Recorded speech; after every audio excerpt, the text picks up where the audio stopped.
industry filled with amazing leaders. It's an industry that brings joy to families across the world and across Kentucky, including my own. But it also brings good jobs. It boosts our economy, and it supports our local communities. We're not looking at the same Kentucky anymore. Thanks to the work of everyone here, we're welcoming people to our new Kentucky home, one filled with opportunity and prosperity. Kentucky is on that biggest economic winning streak we've ever been on, and today we get to announce that the numbers are in, and 2023 was officially the best year in Kentucky's history for tourism's economic impact. From our strong bourbon distilleries to our small business owners who are investing in Kentucky, to our hotel clerks and our staffs at attraction and restaurants, this success is your success. Y'all are the people welcoming these travelers into our state, and you are helping them create unforgettable memories and keep them coming back to the Commonwealth. So I want to say thank you.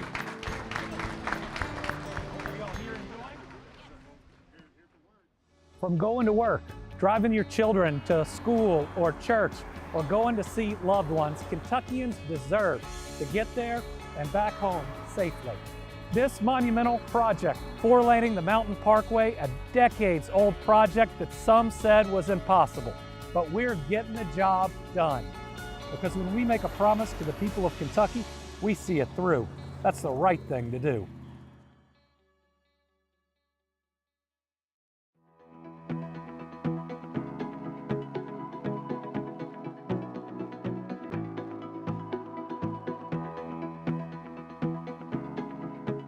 Rachel. Stay tuned. The Team Kentucky update will start soon.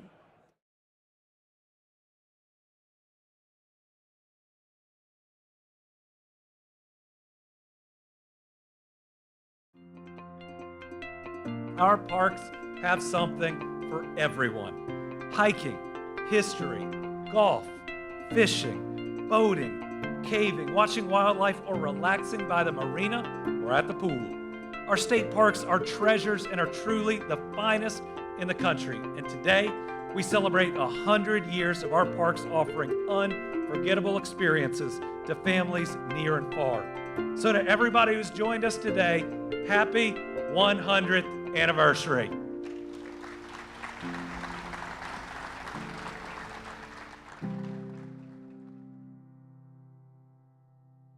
In Kentucky, we're moving forward together. Our businesses are winning, and our families are thriving. Because Kentucky is a place where business is fast, but the pace of life is just right. We found the way to create a brighter future by working together, by leading with our values of kindness and hard work. Now, we're looking at a new Kentucky, one where good jobs and a good life are possible for everyone. Y'all interested? We don't blame you. So come explore your new Kentucky home. You elected him twice governor of the Commonwealth of Kentucky. He has been to every single fairness rally since becoming the governor with the stroke of his pen. Last summer, he banned conversion torture in the Commonwealth of Kentucky. He is the most pro-equality governor in the history of the Commonwealth of Kentucky, Governor Andy Beshear.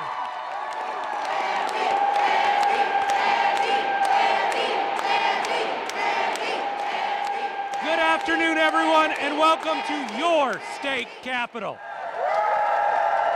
This is a place where all Kentuckians belong. I'm here because in this role, I made a pledge to fight for every single Kentuckian every single day. At a time when many people in this rotunda and across this country feel attacked by their own federal government, I'm here to say, I stood with you before, I stand with you now, and I'll stand with you in the future.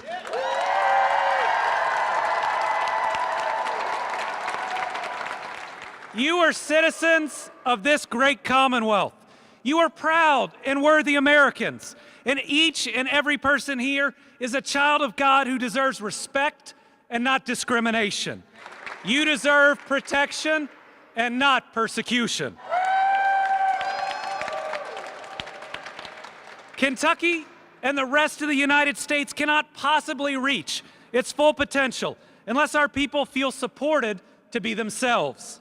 Discrimination against our LGBTQ plus community is unacceptable. It holds us back, and in my Kentucky accent, it ain't right. It's not about Democrat or Republican. It's not about politics at all for me. It's living my faith that says every child is a child of God, deserving of dignity and respect.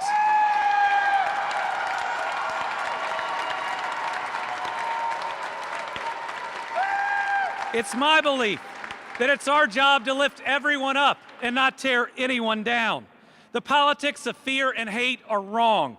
The politics of compassion and love are right. So I know a lot of people are scared right now about what the president is going to do next, and your rights being in danger. To our LGBTQ Kentuckians, we're here for you, we see you, we love you, and we support you. What do we want? When do we want it? We won't give up, we won't give in, because what do we want? When do we want it?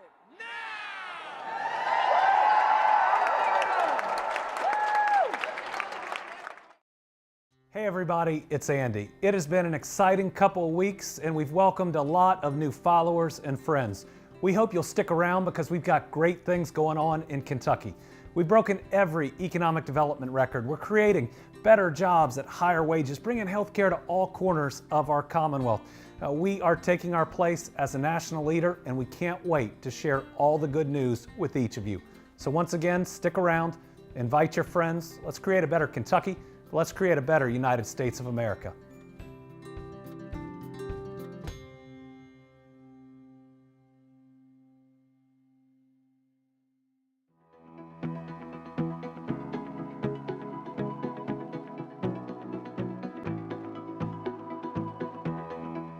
My name is Andy. Hi, it's nice to meet you, and I am so excited to come here today with such a special group, because each and every one of you is really special. You know that? You are, every single one.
Good afternoon, everyone, and welcome to this week's Team Kentucky Update. This week, we're going to start with an update on the weather, since we have just gotten through what could have been a very dangerous weather system, but we are now in what's going to be at least another 3 days of significant rain, where we're worried we could have both flash flooding and more widespread flooding. So last night was rough for many. I was up twice with my kids down in the basement with the sirens coming off here in Franklin County. I know we had tornadoes touch down a number of places in Kentucky, including in McCracken County, where the airport was hit and sustained damage, as well as in Jefferson County, where a number of commercial buildings sustained some damage.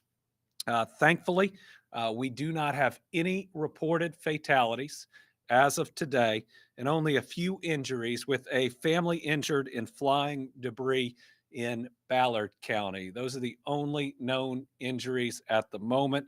One injury to that family was more significant than the others. I'm awaiting an update on that individual. I want to thank everyone who worked throughout the night as we saw tornado warning after tornado warning.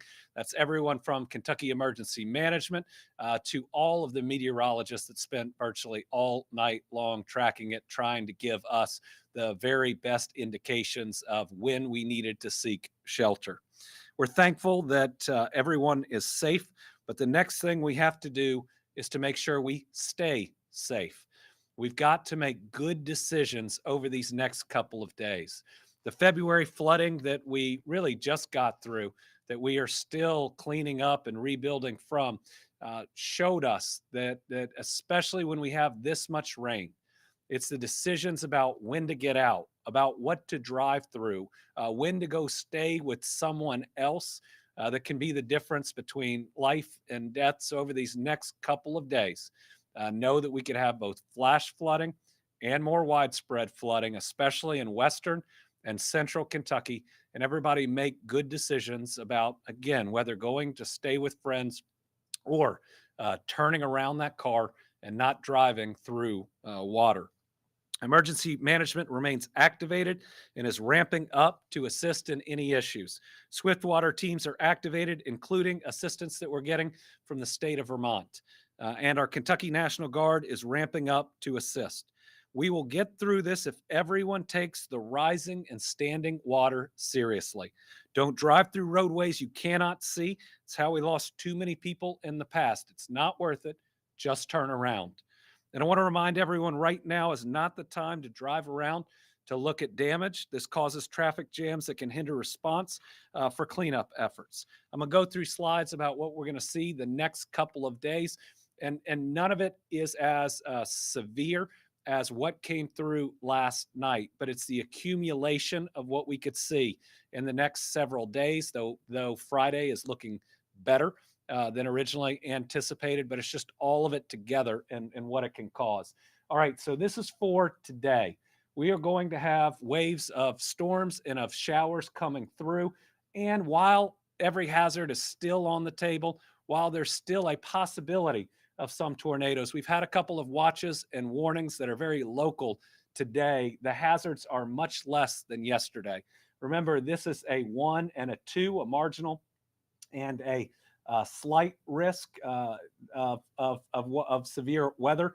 Yesterday, we were 5, 4, and 3 throughout the state, but still, this is the type of forecast we at least need to be cognizant of, and know that severe weather can come and hit us really at any time.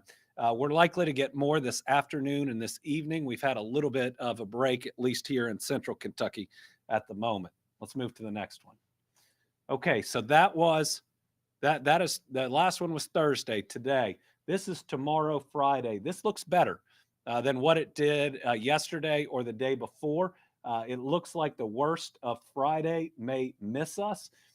But again, we can have some additional waves of storms that's going to ride along a stalled cold front. We could have hail and gusty winds, but again, the actual threats at any given moment, in any given instant, may be less than last night. But as the rain continues, you got to watch that water rising. You got to watch where it's pooling on the roadways, or if it's getting closer to your house, and recognize that, especially as we go through the day after this and show you total amounts of rainfall, we're going to have some roads covered in parts of Kentucky probably for days, and you're not going to be able to drive through them, and it'd be a big mistake to try.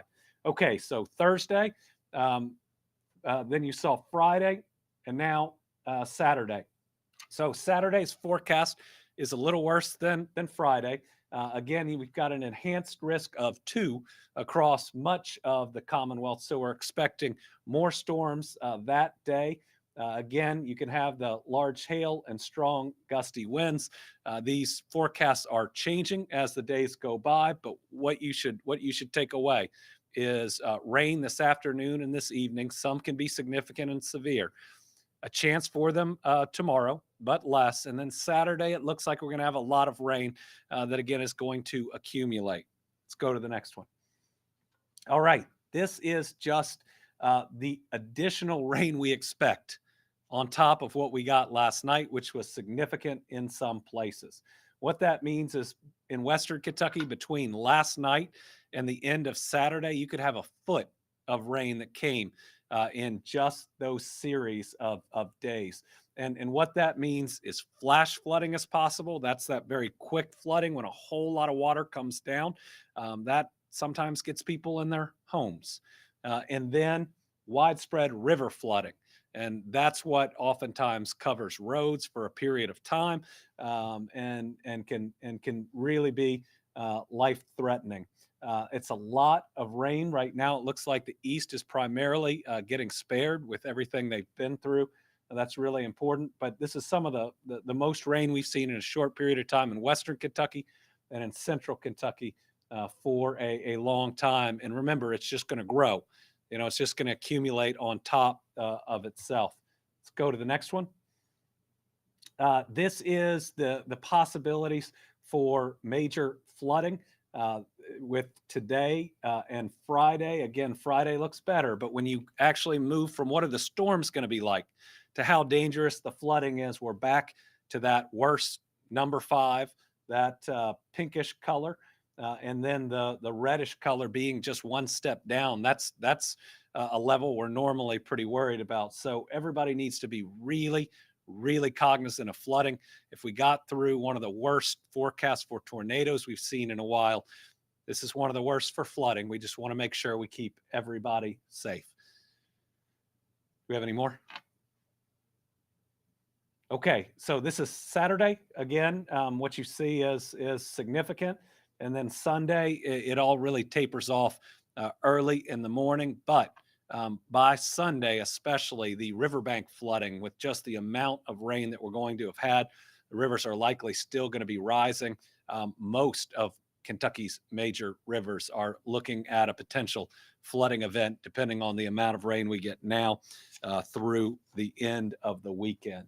Just a couple reminders from the National Weather Service, which is a critical organization that we desperately need to be strong and should not be cutting employees from because of events just like this. They are our lifeline.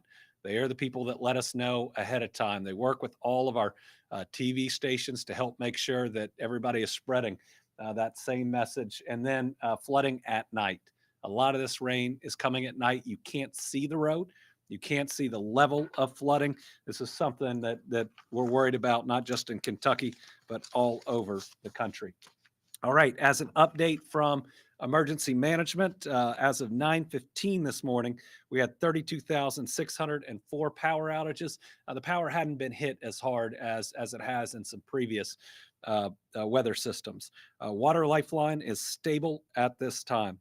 We've got 86 National Guard soldiers and airmen that are actively supporting communities with emergency management. 59 of those are still in the east from the February flooding, and 27 are ready to support pending this morning's assessments. 2 boat crews from the 123rd Airlift Wing Special Tactics Squadron are staged at the Wendell H.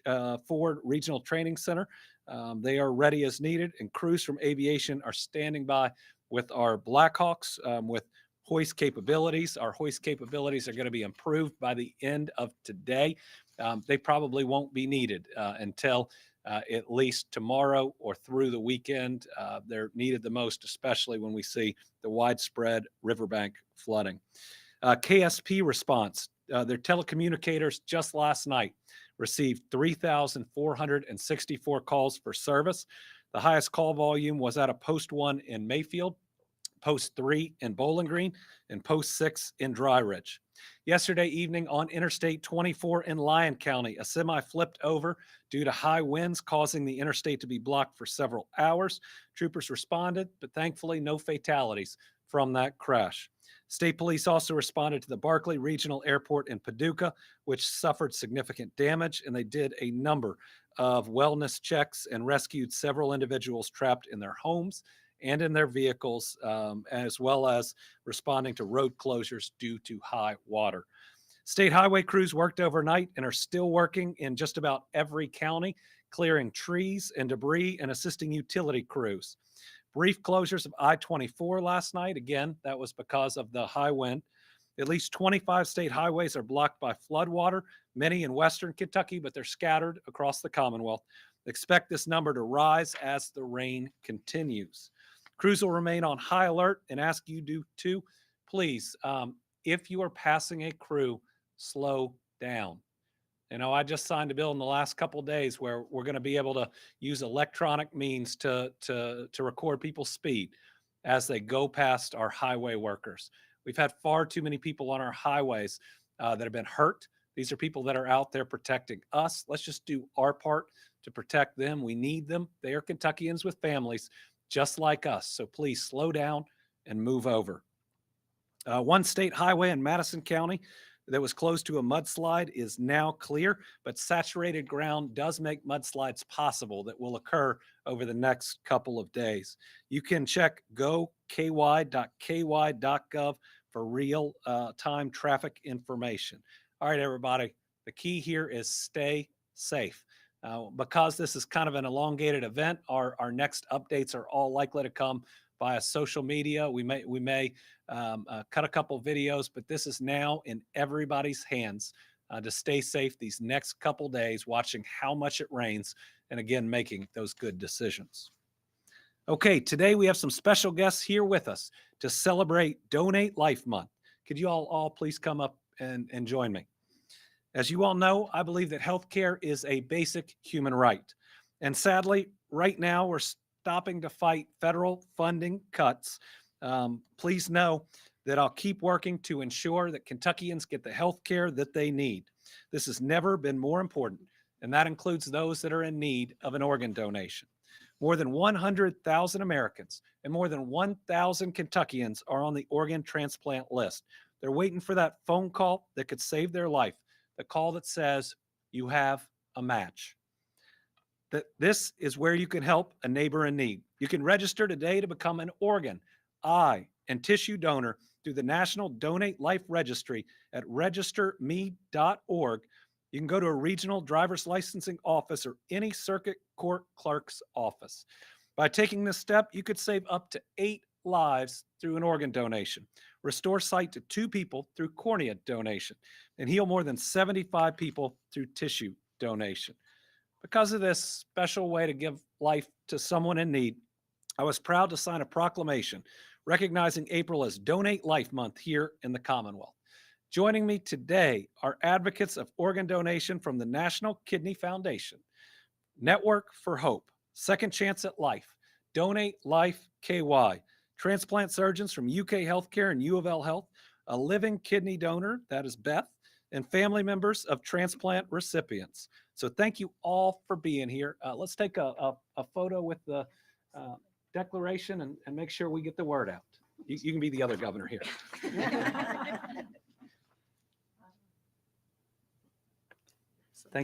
Sorry. That's all right. It still counts. Thank you all very much. Thank you. Thanks for being here and thanks for your work on this.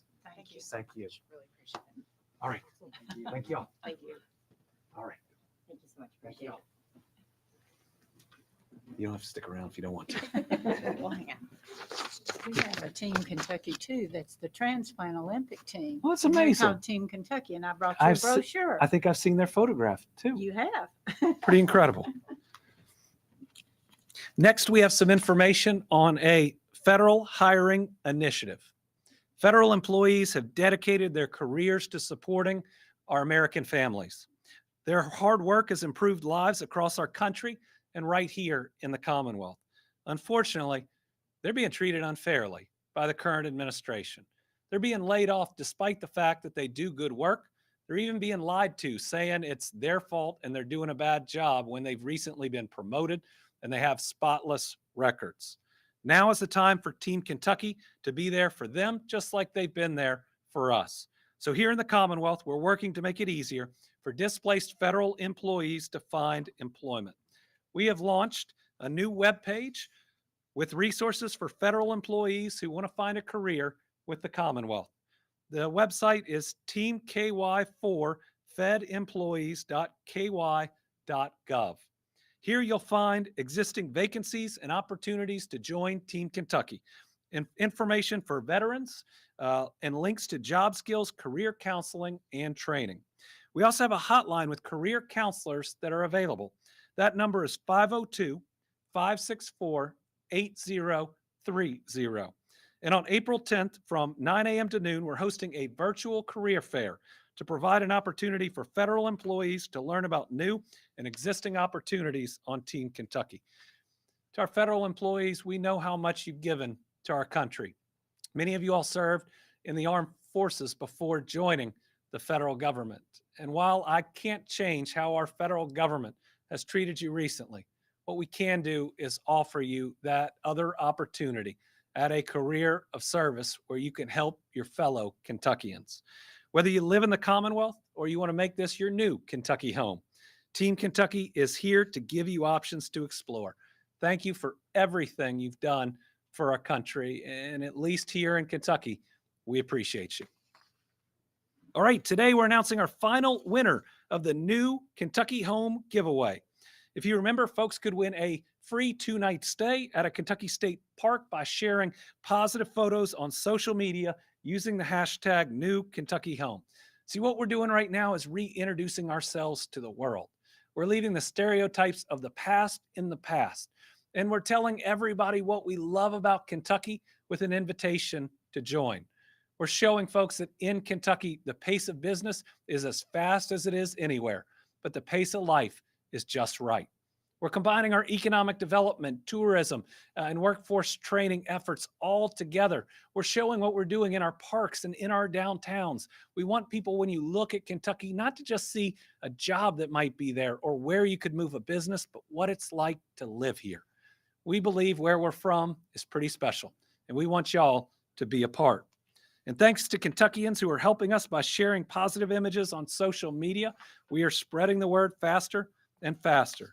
So today's winner is Skylar Dickerson, who took beautiful pictures of Lexington in spring bloom. Skylar, thank you for showing everybody what it'd be like to live there, to be able to walk around during this period of the year. And congratulations on winning a free 2-night stay at one of our 44 Kentucky State Parks. Our team will message you with the details. While the giveaway is over, we hope folks will still share their best photos. Listen, our pride in who we are and where we're from can continue this economic development momentum that we have, which is a window of opportunity unlike any I've ever seen. And we are climbing all of the ranks, top 5 in economic development per capita each of the last 5 years. But I'm telling you this initiative, just all of us unharnessing our love for place and showing people we love Kentucky and you will too, is how we take that next great step. Okay, next I'm turning it over to Dr. Stack, who's going to tell us the most recent update to our Healthy Kentucky Home. Thank you, Governor, and good afternoon, everyone, and good afternoon, Team Kentucky. This month, we continue our journey to a healthier Kentucky, promoting clear and attainable goals to achieve better health and wellness by eating at least 2 servings of fruits or vegetables every day, exercising at least 30 minutes 3 times per week, and engaging with others to stay socially connected. During the month of April, our Healthy Kentucky Home focuses on mental health. According to the Centers for Disease Control, nearly 1 in 4 adults reported having a mental health condition in 2023. That equates to more than 61 million Americans. Mental health is an integral component of overall health and well-being. It impacts every part of our lives, enabling us to thrive, form meaningful relationships, and contribute positively to society.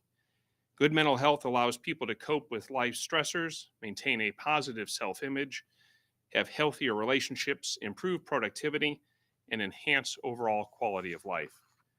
Addressing mental health is every bit as important as addressing physical health, as they are both essential elements of a healthy lifestyle. Mental health conditions such as depression increase the risk for many types of physical and chronic conditions like diabetes, heart disease, and stroke. Similarly, the presence of these chronic conditions can increase the risk of developing a mental health condition. Many factors influence our ability to thrive and experience optimal well-being, such as family and community relationships, access to opportunities, and environmental circumstances. However, by incorporating modest lifestyle changes into your daily routine, you have the power to improve your mental health and well-being at every stage of life. Adopting a healthy eating pattern is also a good way to improve your mental health. Research shows that a healthy eating pattern is associated with a reduced risk of mental health conditions. High consumption of fruits, vegetables, and nuts, moderate consumption of poultry, eggs, and dairy products, and only occasional consumption of red meat can have a lasting positive impact on your mental health. Even small dietary changes can make a big difference. Along with diet, regular physical activity is essential to improving mental health. Increasing physical activity can reduce feelings of anxiety and help you sleep better. Try starting small. Consistently including 30 minutes of moderate physical exercise at least 3 times a week is a great way to reduce your risk. It's also important to remember to stay connected with others. Engaging with others and having strong social connections is crucial to mental health. Strong social ties can help manage stress, reduce anxiety and depression, and lead to a longer, healthier life. This month, I encourage you to sit down with your family and loved ones to discuss mental health. Conversation is a powerful tool. Talking with friends, neighbors, and loved ones about feelings and concerns can relieve stress and promote resilience. For access to helpful tools and resources on how to have conversations about mental health, please be sure to visit the Our Healthy Kentucky Home website at ourhealthykyhome.ky.gov. Finally, it's okay to not be okay. It's important to remember that there is hope if you or a loved one is dealing with mental health-related distress or crisis. The 988 Suicide and Crisis Hotline is a resource available to you. 988 offers 24/7 access to trained counselors who can help people experiencing mental health-related distress no matter where they live. By calling or texting 988 or by visiting 988lifeline.org, you can reach a caring, trained counselor who can help you or a loved one who may need crisis support. To learn more about mental health and mental health resources or healthy habits you can incorporate into your daily routine, be sure to visit the Our Healthy Kentucky Home website at ourhealthykyhome.ky.gov. Please join us in the Our Healthy Kentucky Home journey today as we work together to ensure that every Kentuckian achieves better health and their full potential. Hang on just a minute. Okay, so I have something to add. So Dr. Stack, thanks for staying up here. And if Secretary Eric Friedlander join us too. This may look familiar to some. Most Kentuckians know these two leaders because they helped us through a once-in-a-100-year pandemic. Together, we focused on helping our neighbors get through one of the most challenging times in our history, and we did it together. They joined me at regular press conferences to help inform our families on how to stay safe in really scary and uncertain times. COVID's long shadow touched and really continues to touch all of our lives. Despite these challenges, Kentucky, we showed our strength and our leadership. We saw our healthcare heroes and our frontline workers step up. We created what became a national model for drive-through testing, which is one of the largest logistics challenges we'd seen. Once the life-saving vaccines were available, getting them to people was the largest logistics challenge since World War II, and we met that challenge. We prioritized teachers, becoming the first state to put them in the top group to get vaccinations. And because of that, we were one of the first states to have every single school district back in person, but back in person safely. During that time, I was glad to have these two with me. Their level of service goes beyond mere professionalism. They were both living out their faith and living out their values at the highest level, selflessly serving all of our neighbors. I know that that response was just one of many ways that they have both served our Commonwealth. So thank you. And now I have to announce that Secretary Friedlander has told me his plan is to retire August 1. And after 40 years of experience leading and managing complex organizations, we all know he deserves it. He has worked day in and day out to help our Kentucky families, and we truly appreciate Secretary Friedlander. We wish Eric and Indigo, his wife, the very best. I want everybody to join me in congratulating Eric Friedlander. And there's more.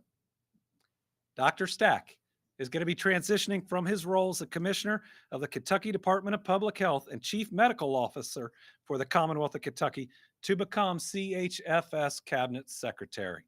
This is a job he is more than ready for.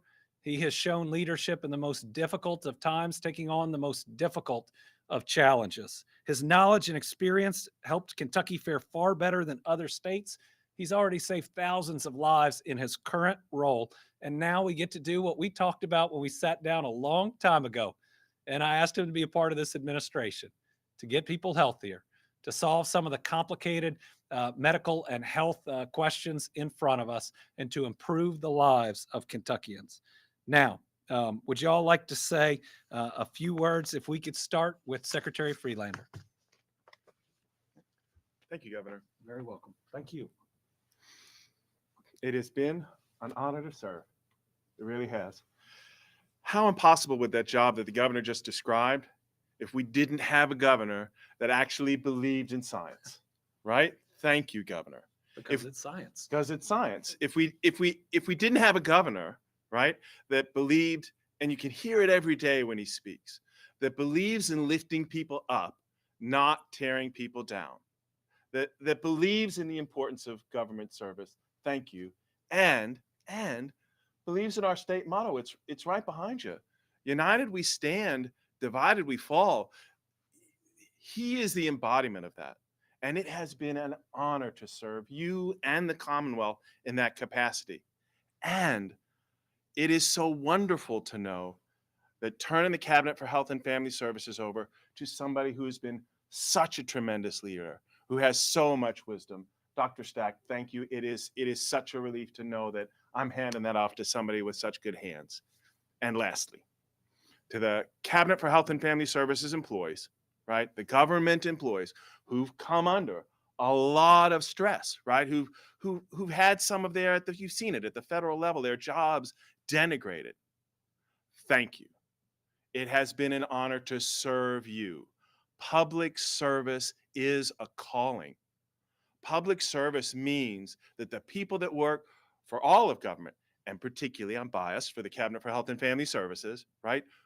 We work to lift people up. We work to lift individuals and communities when they face challenges. We work to lift them up. Our partners, cabinet employees, we always try to be the light when folks come across challenges. So for that, I thank you. And Governor, thank you for the opportunity to serve. It has been a tremendous honor. Thank you, Governor and Secretary. It does feel like a long, long time ago and a world away that the three of us stood up here in our fig leaf poses behind the governor during those early press conferences. So let me begin first by thanking Secretary Friedlander. Secretary Friedlander's had around 4 decades of service to the people of the Commonwealth, the overwhelming majority, if not nearly all of them, in the Cabinet for Health and Family Services. You couldn't have had someone who had more kindness, more caring, and more wisdom in leading the cabinet during particularly difficult times as we face the COVID crisis. So, Eric, thank you so much. It's been wonderful to have you as a boss. I couldn't have wished for better, and it's been a privilege to serve with you. And Governor Beshear, of course, thank you very much. I have two bosses. I had a weird skip level relationship during COVID. And working directly with the governor, it is a great privilege to work with someone who supports science, supports medicine, and has always supported me in being able to be factual and straight with the people of Kentucky about what we see as our challenges and our opportunities and what we need to do better together. It does feel for me something like getting a third act in a play. I signed up to be a commissioner and got COVID. That was a bonus round of some sort. None of us expected that. Then we had a period of building and investing in public health and strengthening public health. And at this point, I'd like to say thank you to all those employees at the Department for Public Health, at the state, and to all the local health department employees. Kentuckians, we have around 4,000 people dedicated to supporting you every day in all sorts of things that we don't often talk about, but which make a tremendous impact in the quality and safety of your lives day in and day out. So thank you to all those dedicated public servants. It's been a privilege to serve alongside you and to be your commissioner these years. It feels now that we're entering a third act with all sorts of challenges coming from the federal government.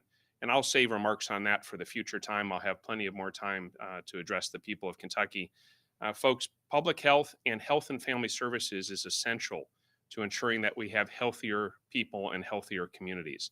If we fail to invest in these services and supports to ensure that all of us have the opportunity to thrive, we will all be worse off for it. So I'll end by saying the message that we kept coming back to throughout COVID, a message that I'll hearken back to often in the years ahead, is for us all to please be kind and caring and compassionate and considerate to each other. We get a lot better and a lot further individually and certainly collectively when we treat each other with kindness, dignity, and respect. And I'm going to continue to beat that drum and remind us about how much more we can do together than we can if we divide ourselves and pit ourselves against each other. So, Secretary, thank you for your leadership, and Governor, thank you for the privilege to serve the people of Kentucky in this new role. All right, thank you. So congratulations to Dr. Stack, and excited about the return of Stackisms. We even got a couple today.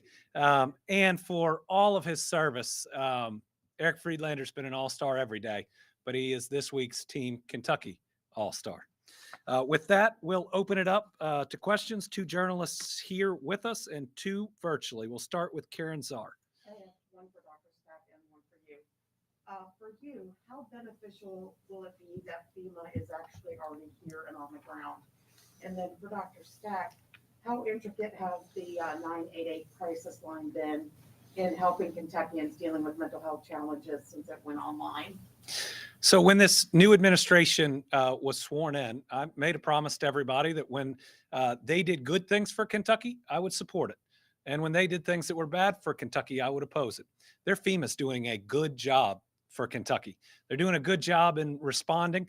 In the East, we've had far fewer complaints.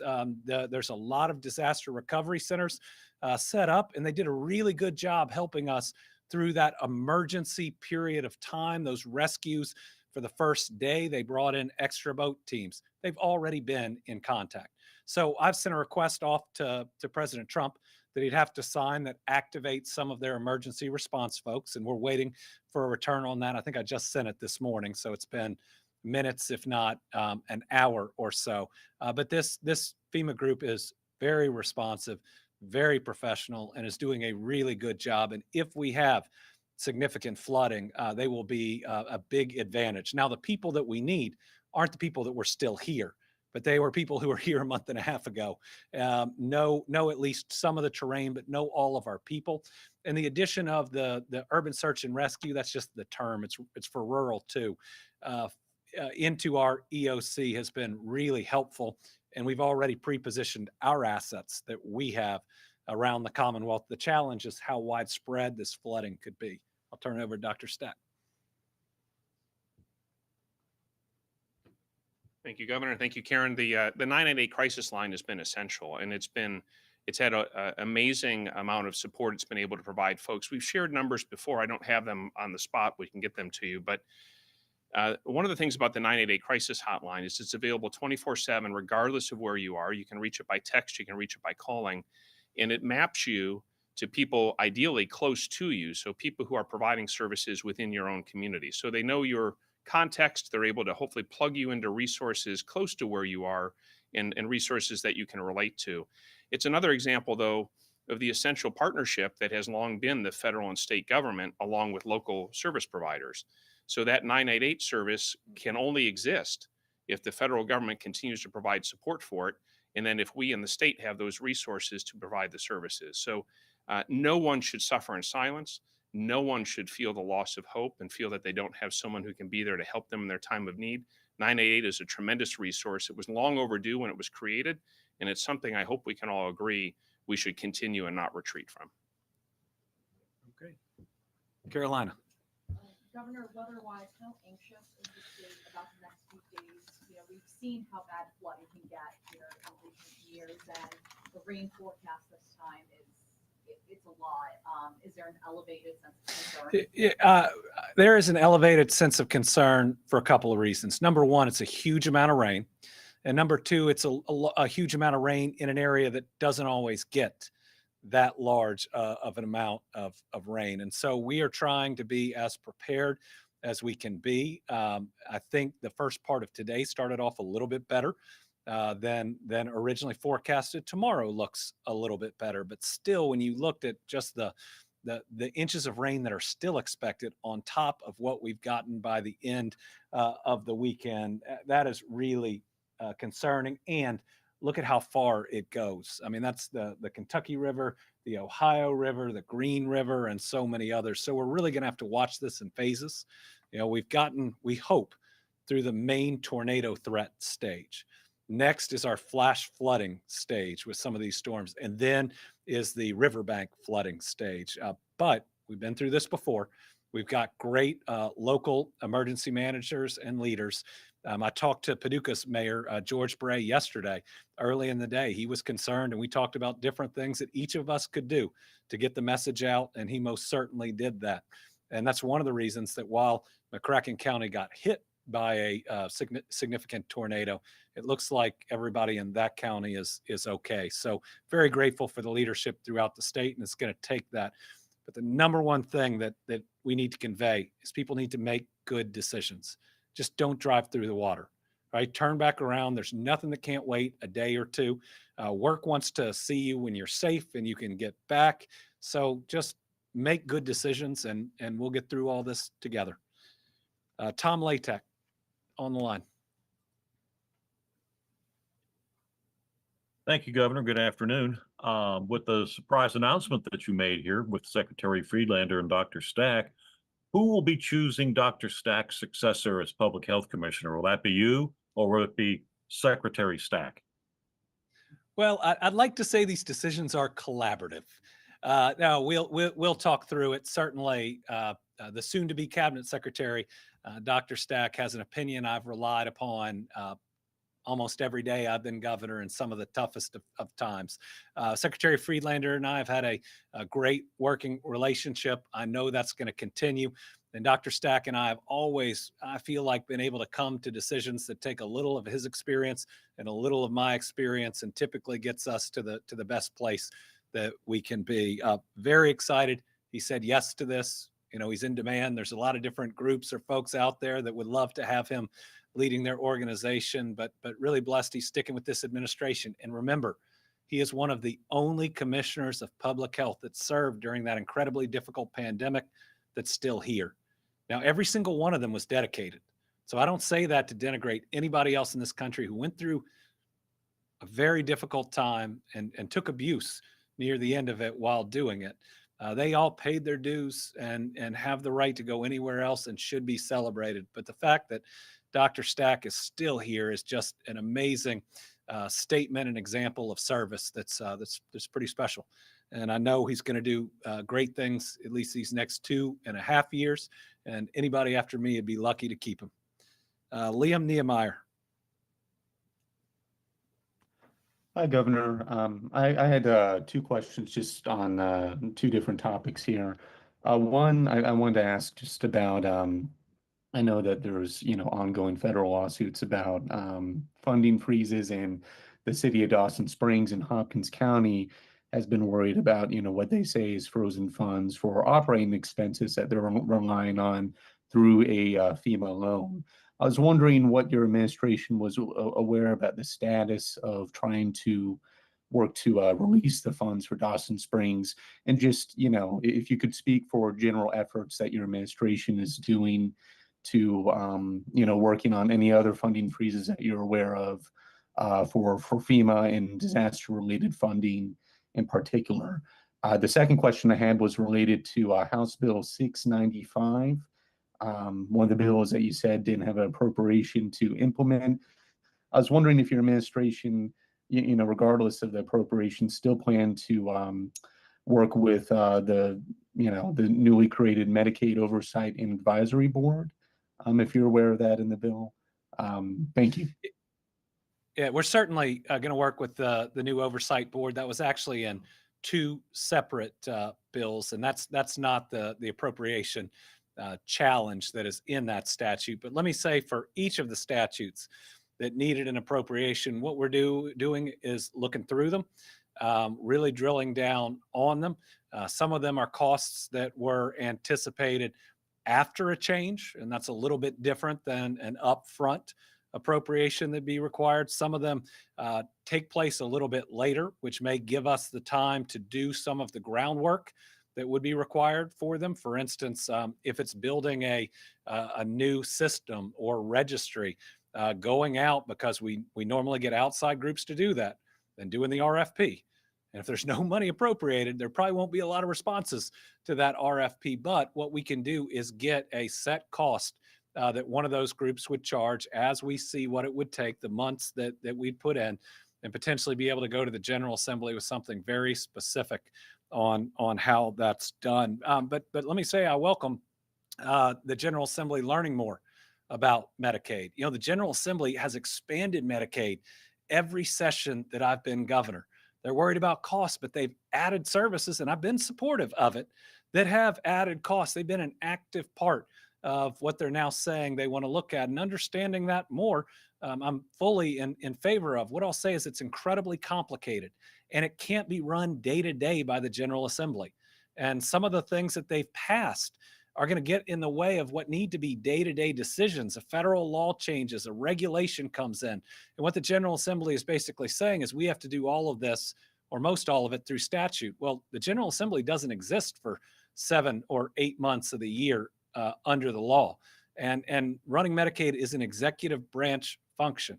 So I look forward to them learning more about how it operates, but learning how the executive branch needs to operate it for it to go smoothly. And let me just finally say on Medicaid, it covers the people we love the most, our parents and our kids. 50% of Kentucky's kids are covered by Medicaid. 70% of our long-term care costs are covered by Medicaid. And the threats the federal government is making on Medicaid would be disastrous.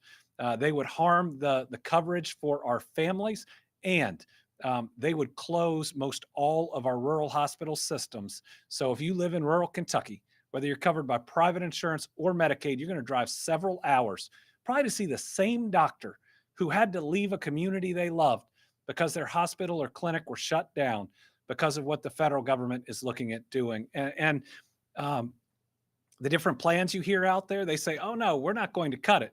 We're just going to give a smaller block of money to the states. That's a cut. That's less money that then you try to blame the states for making cuts. Come on, folks, we know what that is. And or they say we're just going to pay a certain amount per individual, but that's lower than what they are currently paying right now. Or the things I worry about FEMA and some other areas, they cut their staff that does a lot of the work, and then they make us do the overhead out of the money they send us. And so there's less money for medical care. We should want to get people healthier, not less healthy. And the federal government, I tell you, if they make drastic cuts to Medicaid, the people of America will respond. I've seen some data on it. People understand Medicaid and that it covers the people they love in their family. Up to the federal lawsuits, FEMA is right now claiming that they are not freezing payments. They are adding extra steps in how they evaluate payments. Now, these are payments under contracts that we have that are created through statutory programs. So this is money that is owed. We've got about $5 million right now, plus that is over the normal time period that the reimbursement happens. FEMA is saying that they're going to get that money moving. I believe what we're hearing is the money that Dawson Springs needs is going to move. But again, we can't keep setting up these excuses for delaying dollars that are owed under written agreements. That's more than a promise. That's a contract. And all of us have to live up to a contract. So does the federal government. And not just are they contracts, typically Congress has passed a law saying you shall do this. And then they've put money in. They say you shall use this money to do this. And the Trump administration is saying, I don't think we're going to do it. Well, that's not legal. It's unlawful. And it's the reason that I joined a number of AGs and my fellow governor, Josh Shapiro, in suing over the attempted cuts to public health funds. You know, they're trying to claim that these were just COVID funds. No, they were passed in bills that were related to COVID. But you heard what I said. They were passed in bills. They became laws. These programs are written laws, just like anything else out there. And money was appropriated for them that Congress has not taken back. Congress has passed new laws that takes back some money. This money, which is about $130 or $140 million in Kentucky, has not been withdrawn by Congress. It is owed to Kentucky through federal law. It's owed to Kentucky through contracts, and I'm not going to let someone try to violate that obligation they have with us. Now, what they want to claim is it's for cause. Well, for cause would mean that we did something wrong as a state, but their cause is, well, COVID is over. That's not cause under the law. That is a made up cause that no judge is going to accept. And so if I sound a little fired up about it, it's because this is very clearly unlawful. And these dollars go to public health. They go to us being able to track disease. They go to us being able to prevent a future pandemic. And folks, we've really only been out of it about 2.5 years. Does anyone want to have to go through it again? I mean, look at the cuts they're trying to make at the CDC and at other places while the bird flu is concerning. I mean, we've got to be smart about health in the United States of America, because when we're not, we lose people that we love. So I'm going to keep fighting for the people of Kentucky. I'm going to keep doing what's right, and I'm going to keep making sure that the dollars that are owed to us that we can then take and do good things with, that people keep their word and that they keep their contract.